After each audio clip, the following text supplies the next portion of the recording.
2014년 12월 9일, 지금으로부터 9년 전 한국수력원자력의 직원들 개인정보가 메일을 통해 유출되는 일이 벌어집니다. 개인정보 유출 사건을 단독 보도했던 보안뉴스에서는 매우 심각한 사건이라고 판단하고 특별 취재팀을 구성합니다.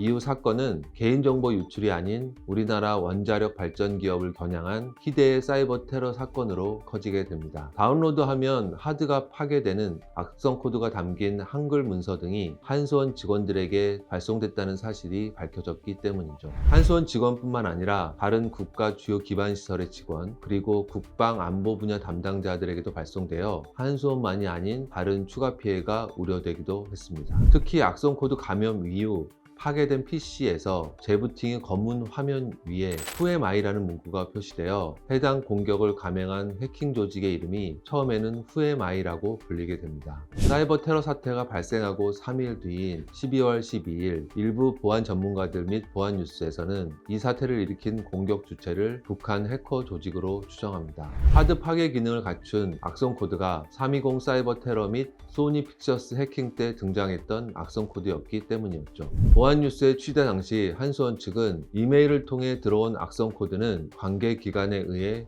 9일 최초 발견됐으며 내부적으로는 큰 피해가 거의 없다 언급했지만 직원 PC 4대가 감염돼 피해가 발생했고 보안업체에 의뢰한 것으로 추후 밝혀지기도 했습니다. 의도적으로 발을빼을 했거나 피해의 심각성을 제대로 인지하지 못했다는 의미이기도 했습니다. 한수원 측의 해명으로 그냥 묻힐 뻔했던 당시 사건은 15일 밤 8시 52분 보안뉴스 편집국으로 날아온 메일로 새로운 국면을 맞게 됩니다. 이름도 없이 기사 제보라는 제목으로 단순히 블로그 주소만을 기재한 메일이 확인 결과 보낸 사람의 메일 주소가 트위터를 통해 협박하고 자료를 공개했던 원전 반대 그룹의 존이라는 인물이 쓰던 아이디로 밝혀지며 원전 반대 그룹이 한수원을 해킹한 해커 조직과 동일 조직이라는 점이 드러났기 때문이죠.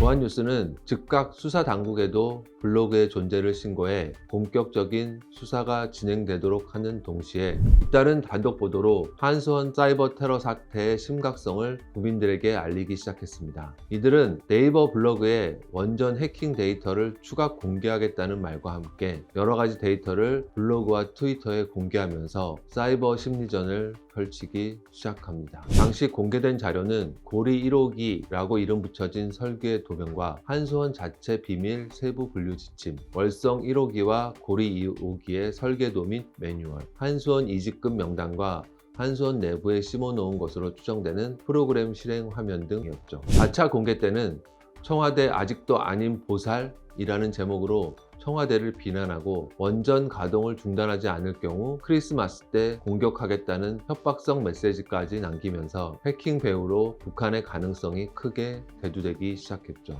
아닌 보살이라는 북한식 표현과 함께 사회 혼란을 부추기는 심리전까지 감행한다는 점에서 고도의 훈련을 갖춘 조직이라는 의견이 다수였습니다. 그러나 원전 반대 그룹이 원전 중단 시한으로 예고했던 성탄절 25일은 무사히 넘어갔고 한수원 당시 조석 사장은 28일 기자회견을 통해 공식 사과하는 것으로 당시 사태는 일단락됐죠. 추후 조사 결과 19일 공격을 감행한 조직과 유출 자료를 공개한 조직이 동일범이라는 사실이 밝혀졌고 IP 추적 결과 북한 해커 조직이 많이 활동하는 중국 선양이 주 근거지로 나왔다는 점이 드러나기도 했는데요. 많은 피해를 남기고 국민들을 불안에 떨게 했던 사건이었지만 북한 해커 조직의 소행이라는 것 외에 아직까지도 많은 것들이 미궁 속에 빠져있는 전대미문의 사이버 테러였습니다.